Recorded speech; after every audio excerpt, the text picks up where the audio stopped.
First things, thank you very much to Transforma Barcelona. So the nice co-working space where we are. Thank you very much.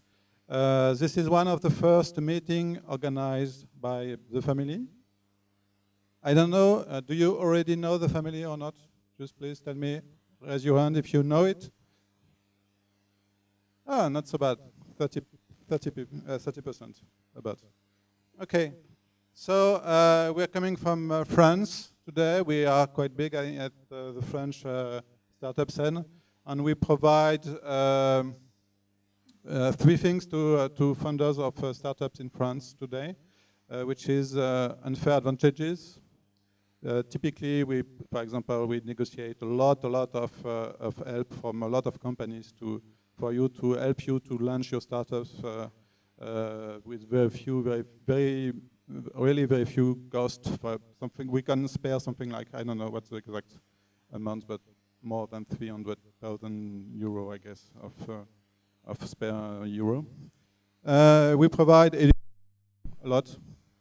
Like tonight, we really want to help funders to success. So we provide a lot of education and you will find a lot of video in YouTube or in our website. Today, most of our video are in French. Sorry about that. But for a few weeks, we are switching to English so that everybody can benefit from them. That means also that we are speaking English. So we are French, so for us it's as difficult as it could be for you. So if you don't understand me, please do not hesitate to raise your hand and say, Gilles, I don't really understand your English, it's okay. No, there's really no problem about that. I do my best. And what I've forgotten. And also the third thing we provide to startups are capital. So if we can help funders to raise capital, if we think that the startups it's a good moment for them to raise capital, so we can help also about that. So today I will talk about how to build marketplace. But just before that, I would like to know also a little bit more about you, sorry. And perhaps if you could take only a few seconds, 30 seconds, I will say, just to introduce yourself. I don't know if you will have time for each of you to introduce, but if some of you have some projects, some startup, and would like to introduce themselves, please, we can take a few minutes now to do that. So it's the occasion for you to have a little publicity if you want to. So we want to speak a little bit about that. No startup? Yes, please. My name is Bart, got a startup. We measure employee mood, if employees are happy or not, in order for the companies to improve, for the managers to improve. We basically do that with physical device, with 2 buttons. Very simple. Hi, my name is Arnaud. I have a self-storage company, a modular self-storage company, both here in Barcelona, whose name is Trastering, and one in southern France, in Marseille, whose name is Garde 2. And we're doing fully automatized self-storage online contracting, which is pretty new in Europe, in this sector.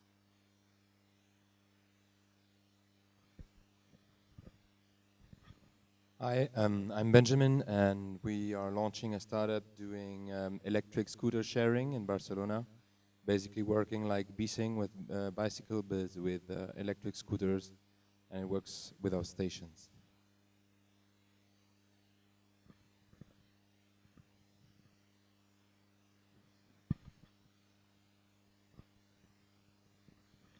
Hello, I'm Diana, and me and together with other mentors, we are starting a rural revival movement by which we give tools to the startups to become self-sufficient in terms of financially and in terms of knowledge. That's our dream.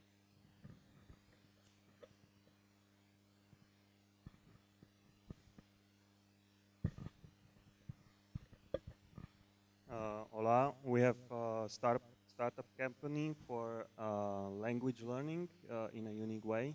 It's a web application based on spaced repetition, so scientifically researched learning. I'm Felipe. I'm starting a project for an easy way to find and hire influencers. It's a web app. Thank you very much. So I introduce myself also. So I am Gilles Barbier, and I am one of the partners of TheFamily. Before being at TheFamily, I have a technical background, and I co-founded a startup also in 2007 that I sold in 2013, I think. The startup was Tell Me Where, and it was one of the first French success on mobile, actually, with more at the time. It was quite big, more than 1 million users, and it was about local recommendations. So let's begin. So we are talking about marketplace. Just a quick definition. You can find a lot of definition, but basically, a marketplace is a place when you provide if you are building a marketplace, you are providing a place when you can invite others to do some businesses, basically. So you always have some suppliers, and you will have some customers. You can elaborate on this, but we will see different examples. To provide this type of example, eBay. Everybody knows eBay is sort of the first one marketplace on internet, one of the first, one of the most successful. Amazon, it's an interesting case because they did not begin as a marketplace, actually. They became a marketplace by providing the ability, by inviting other e-commerce, by inviting other e-commerce to sell in their own website. But so it's a true marketplace. I believe right now something like 30% of their sales are coming from other. I don't know if someone has the exact number, but I think about between 30 and 40% of their sales are coming from some other providers. Uber, because a lot of people does not know, but actually Uber is mainly a marketplace where you are in relation. You have, of course, you want to ride, and Uber is proposing you a lot of independent driver. Actually, they are not employee of Uber; they are independent. So it's organized as a marketplace also. Etsy, it's a very, very successful one also. They are selling homemade or handmade goods. And yeah, the success already probably because at this stage, when they launched, there were nowhere in internet where this type of people could sell actually their goods. So they provide a space for them. Upwork is a bit similar. It was known a few months ago as Odesk, so they changed their name. And on Upwork, you can find someone actually to do a job. You need to do something, and you can find someone to do whatever you want. Yes. So this is actually one of the most important slides of the presentation. Please don't leave. You have to keep in mind that if you are building a marketplace, basically what you are providing is buying or selling opportunities to each side of the marketplace. So your job as the owner of a marketplace will be to provide very good buying opportunities for the customers and very good selling opportunities for the buyers. And you will success if you are able to satisfy actually both sides of this marketplace. So what does it mean? You probably have seen this type of diagram already, but so basically on a marketplace you have a buyer, and the buyer is buying something at the seller. So he exchange good or service with euros. And of course, the marketplace is successful is every buyer has enough enough choice, for example, enough occasion to buy, and if every seller has enough customers. So typically, as a marketplace, you need to ensure that you have, for one buyer you have enough sellers, and for one seller you have enough buyers. And this is what makes building a typical marketplace very complicated. We will see why. For example, so this relationship network pattern is called n cross n. So you mean it means that if you have n people, then you have n times n relationship on opportunity to sell or to buy.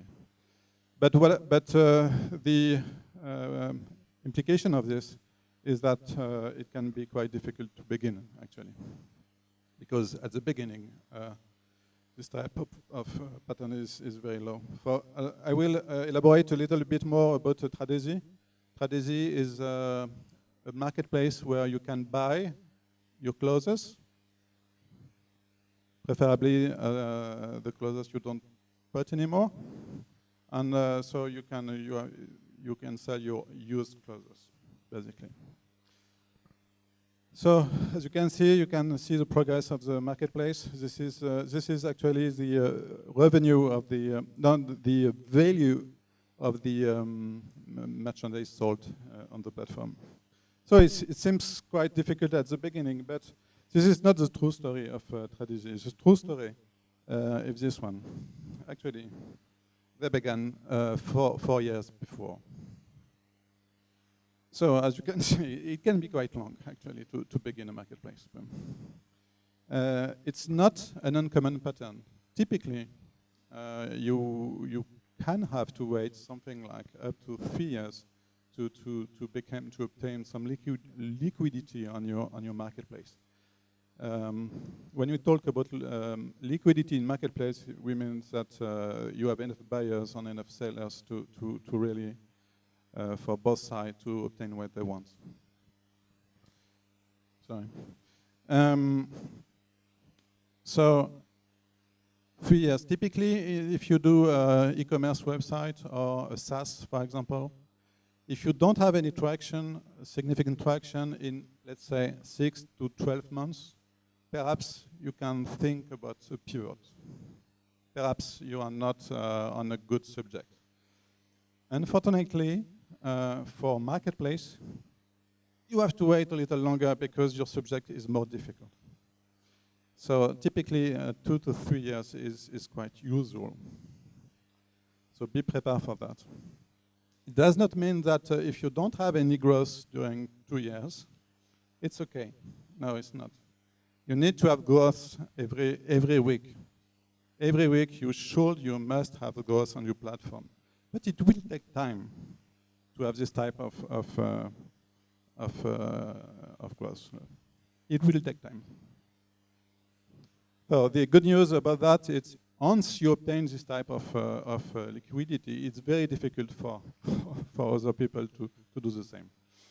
So another, so this is the main information of this graph. Another one is, you can see the example here, the valuation of the marketplace, grossly speaking, is about 1 time the value, the annual value of all the merchandise sold on the marketplace. It's a rule of thumb. If you sold for €1 million of goods in 1 year, your valuation is around 1 million. That's it. So there's a joke also, if there is one VC that competes for your round, then it will be 1 million. If there is 2 VC, perhaps it will be 2 million, 3 VC, it will be 3 million. But the valuation, basically, it's about the value of what you sold during 1 year. It's not what your benefit, of course. Huh? It's the value of what you sold. if you sell 1 million for 1 million of goods, perhaps your benefit will be something like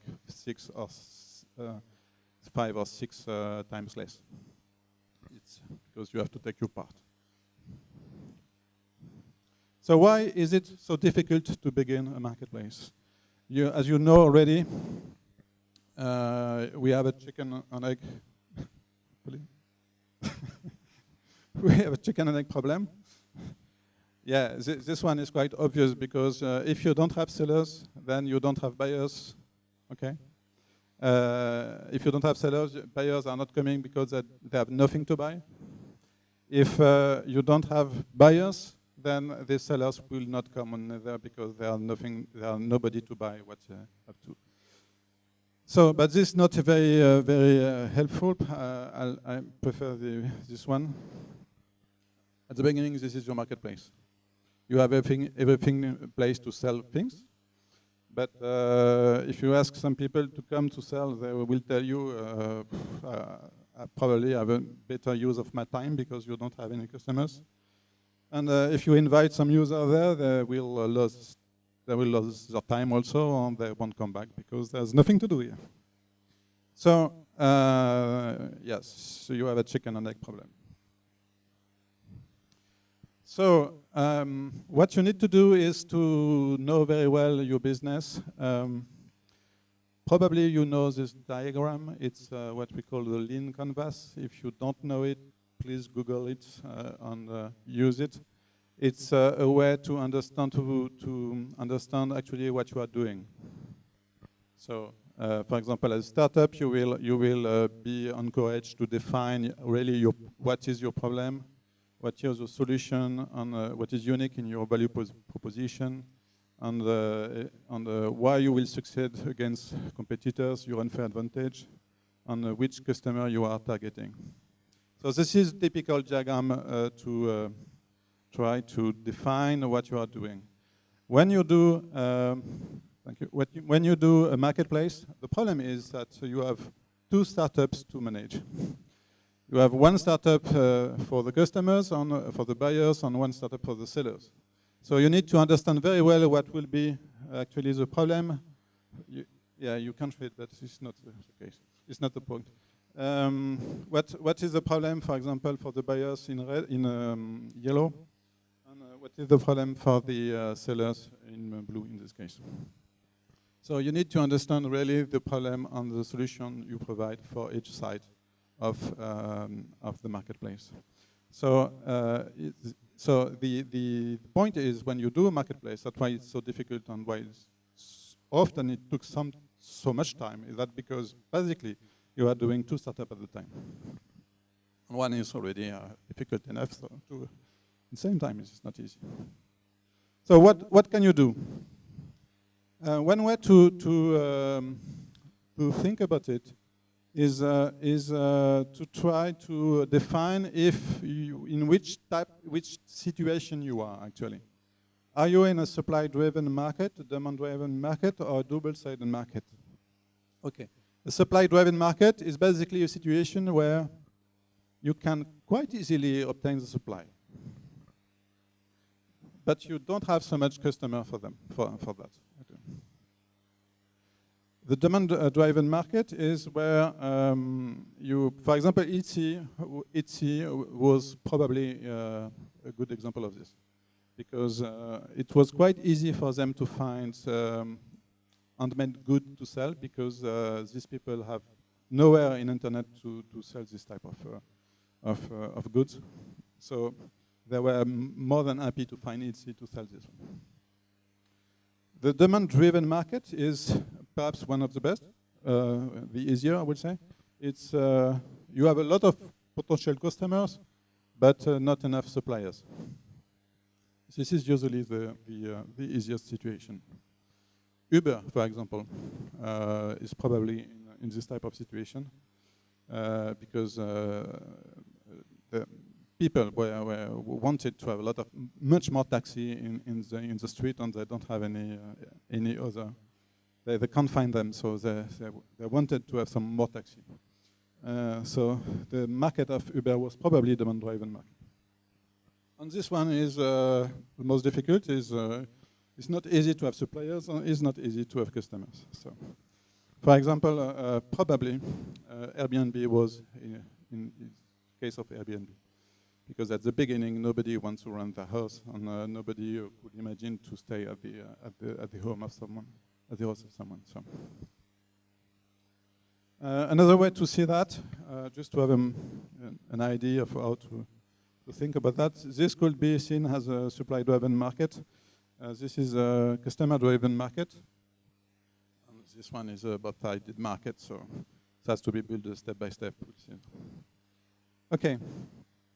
Let's try to think about it, and let's see some example about how we can analyze some classical example, like eBay. No, yes.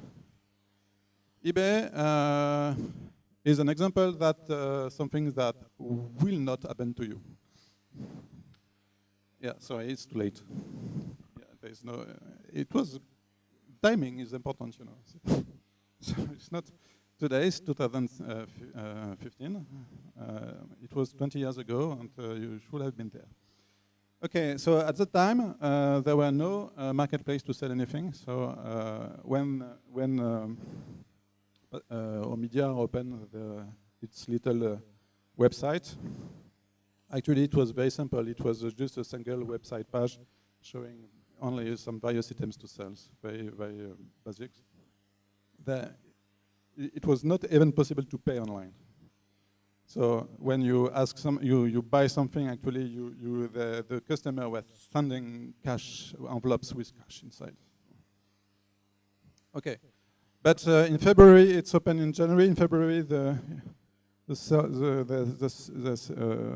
for $250, March 1,000, April 2005, May 5,000, and I believe that in June Pascal Amedia did his first recruitment, and the guy, the first one, was in charge to open the envelope and to manage the cash inside. So. But it's very, very rare situation where actually probably eBay was in a demand both sides. The demand was both sides, so it was in excess for the supplier and for the buyer also. So it won't happen anymore. It's very specific. Yes, Uber. So as you know, this story actually, Travis was at the web in 2008. I was also, but we did not have the same story after. But I enjoyed also the winter at this time. So he was a bit pissed off because there were no taxi at the time. So usually there's a lot of taxi here in Paris, but when at 7 p.m. on winter, it's just nothing.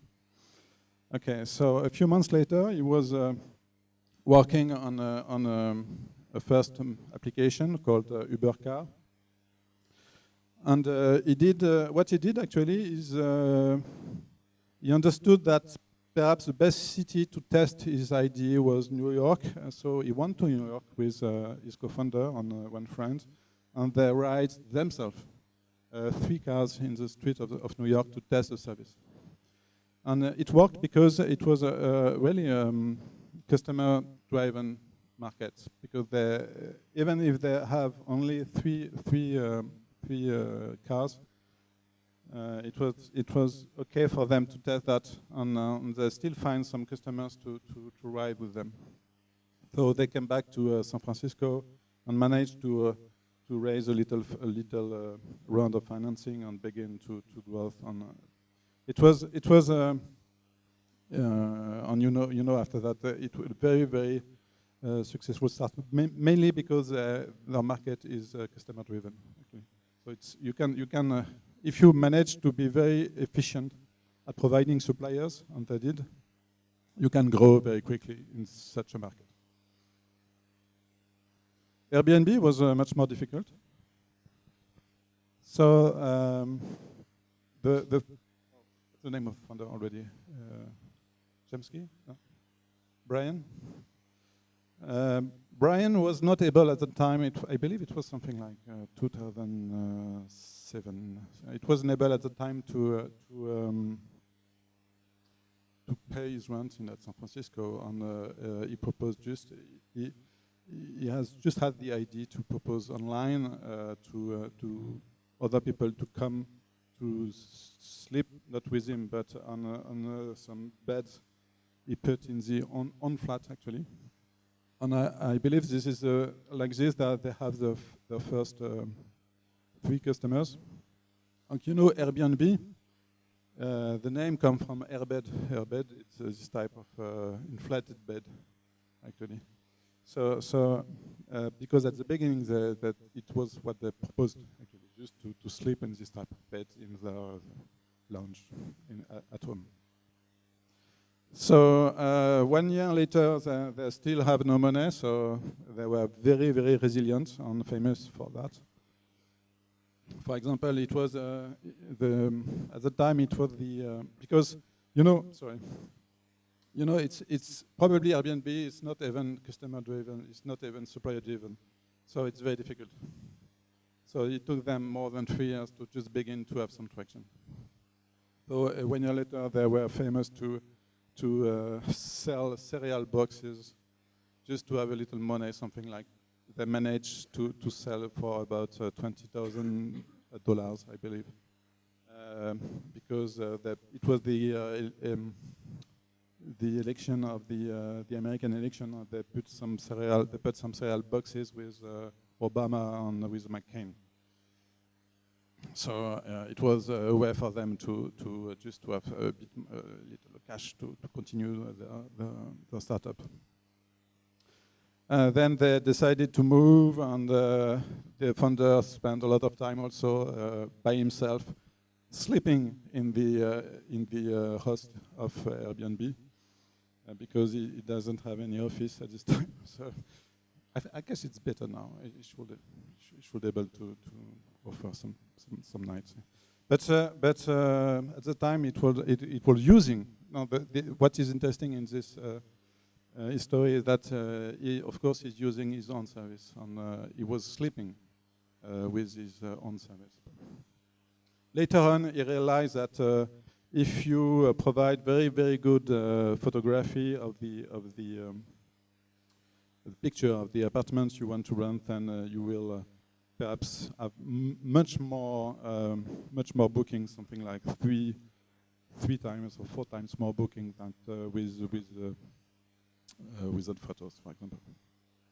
Airbnb is mainly an example of resilience, and mainly an example of that marketplace is a non-linear beast.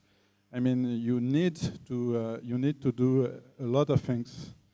You won't find easily something that will scale. You will do things that don't scale. You will do it again and again and again until you find liquidity in your market. Tradesy. So Tradesy was the example of yes, it's an e-commerce website where you can sell online the clothes you don't want to put anymore.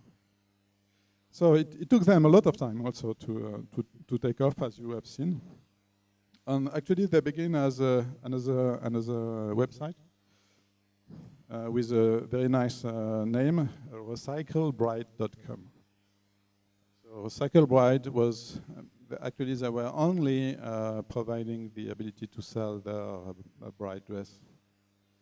So as you know, you're supposed to marry only once. So once you have once you're married, you probably will not use anymore your bride dress, so you can sell it. It was the original idea, and they did that for something like at least 3 years. What is interesting in their case is that the founder was very, very, very focused on growth, even if it was very low and very difficult. They tried everything in a very systematic way to obtain growth.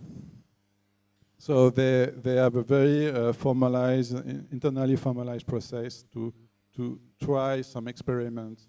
It was the beginning of the growth hacking. And they try some experiments and document these experiments and write if it's a success or not, and do it again more and more. And actually, yes, it took them 3 years to really understand what they were doing and raise some first one to go beyond bright dresses. And okay, you can't read it, so I will tell you. One of the main idea that the founder found at this stage, now it's quite a classical one, but they discover that you will not success by using the same advertising channel than everyone else. Because you're a startup, because you don't have a lot of big budget marketing budget, because perhaps you don't have the same margin that your competitors, for example, you have to find a new way to advertise if you need to advertise. So that's what they did in a very systematic way. So for example, they abandoned very mature channels such as SEM, so AdWords, Facebook ads, this type of things that did not even, they perhaps tried, but they did not scale on it. But they tried more new and emerging channels such as Instagram, this type of YouTube. A lot of channels where the big brands and all the big companies are not. And this is the only way for you. If you begin something, this is the only way to not pay too much money on advertising. So you need to find this channel, and you need also to be prepared that this channel will work for a while, and after, I don't know, 6 months or 1 year, you will realize that they won't work anymore because there are more people coming to them, and you will leave this channel and try to find some new one. This is a work you have to do again and again. So,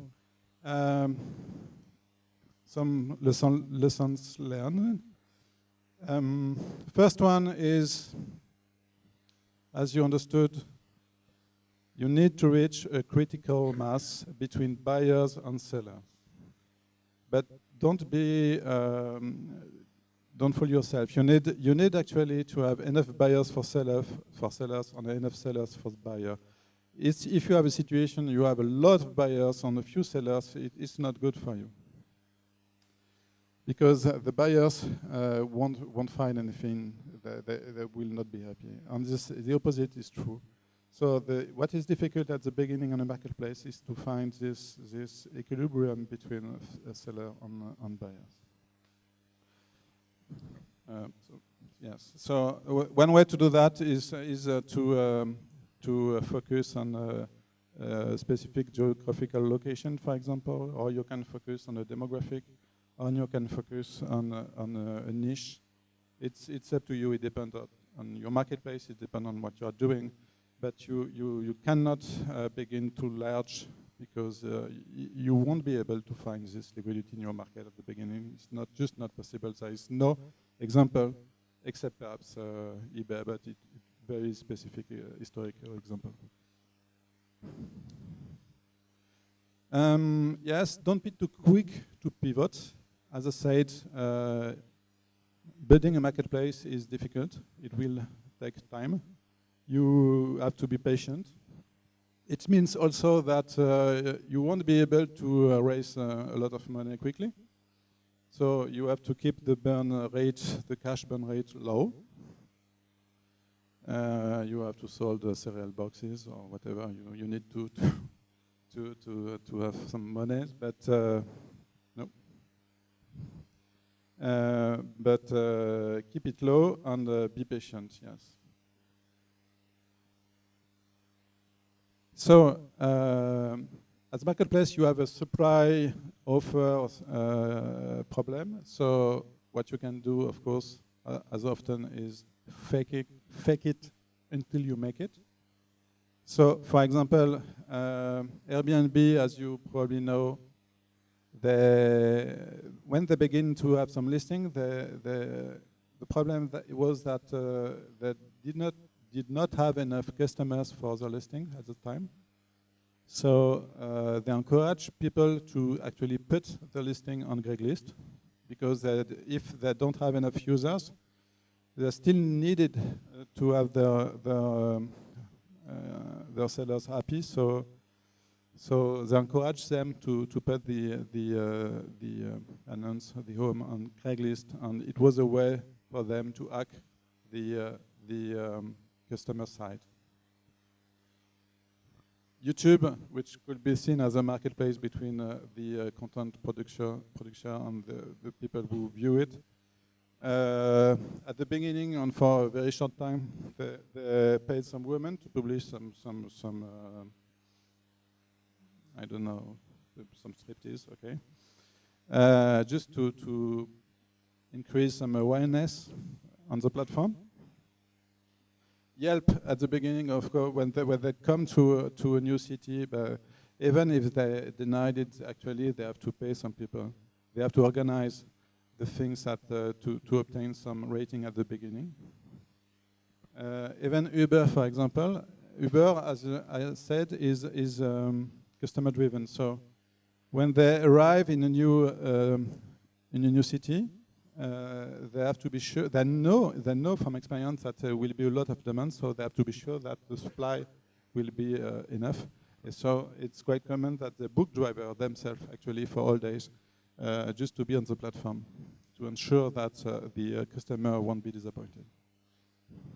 Another way is if you need to fake it, is if your marketplace is depend a lot on your case, but if you can find what we call a single user utility, is very nice. Single user utility is if you can find on your marketplace usage that does not need to have a lot of people on your marketplace. It's much better. For example, in my very specific case,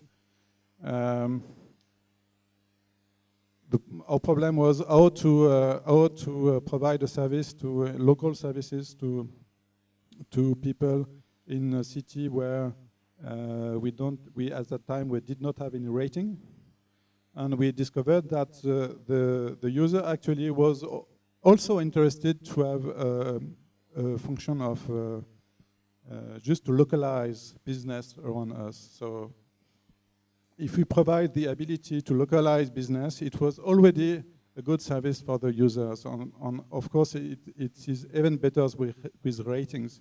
But by providing the location of all businesses, we actually have had the opportunity to propose this single user utility. And we begin to have a huge growth from this point, actually. And the last one, a very important one, is do not hesitate to piggyback of someone else. That means that if you don't have any customers, okay, go fetch the customer of someone else. So the idea is to secure the deficient side of your market. So for example, if you have a marketplace with supply driven, for example, Etsy, the problem is that you don't have enough customers, okay? So if you don't have enough customers at the beginning, try to do not enroll too much supplier at the beginning. You can organize, for example, a waiting list to be sure that you have for all the suppliers who are on the platform, you have enough customers. So organize a waiting list. And it will also create a sense of elitism for your supplier. As you select your first supplier, you can be very selective for the quality. And it's good because it will propose a very good experience for your customers. And that's what you need, because you need customers. Actually, you have suppliers, but you have not enough suppliers.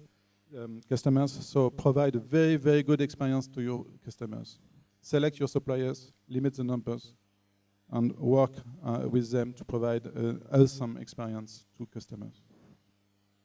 And then your job is to gross up your audience, whatever you need to provide buyers to your suppliers. And again, one of the best way to do that is to piggyback on someone else. If the deficient side of the market is the demands, the customers, then again, so you don't have enough. You don't have enough suppliers. Sorry, you have a lot of customers like Uber, but don't have enough suppliers. So you need to focus on make your suppliers happy, basically. Ensure your suppliers are making a ton of money. If you have a lot of customers, you should be able to do that. Make the life super easy, make them have a ton of money.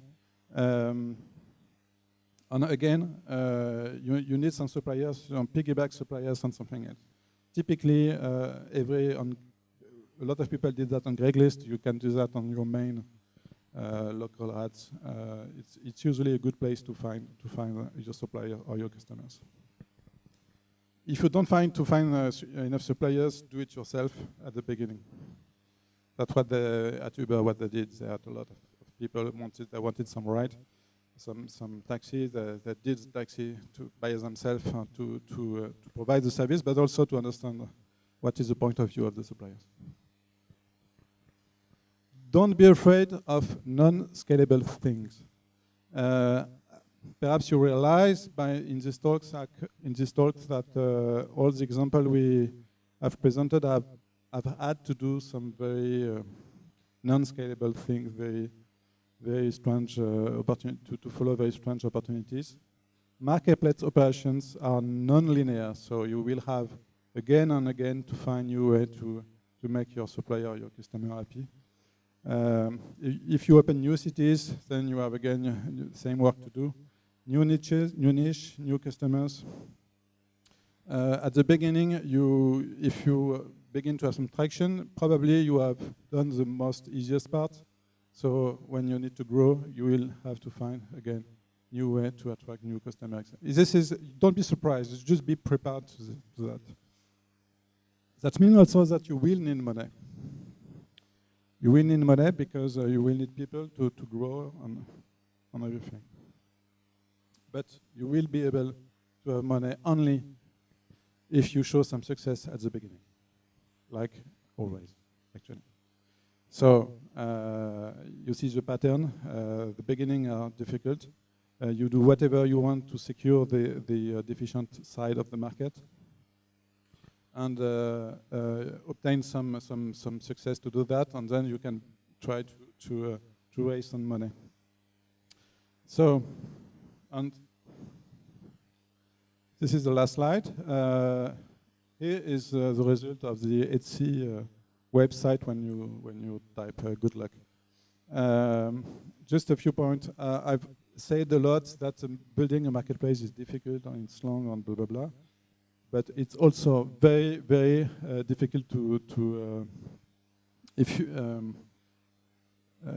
dismiss. Actually, if you manage to find a marketplace, then it will be very difficult to put you out of business because of all these network effects. So it's difficult, but it's interesting to do. So voilà, building a marketplace is difficult, but very, very defensible. So it can be also it is also very lucrative. So please do not hesitate.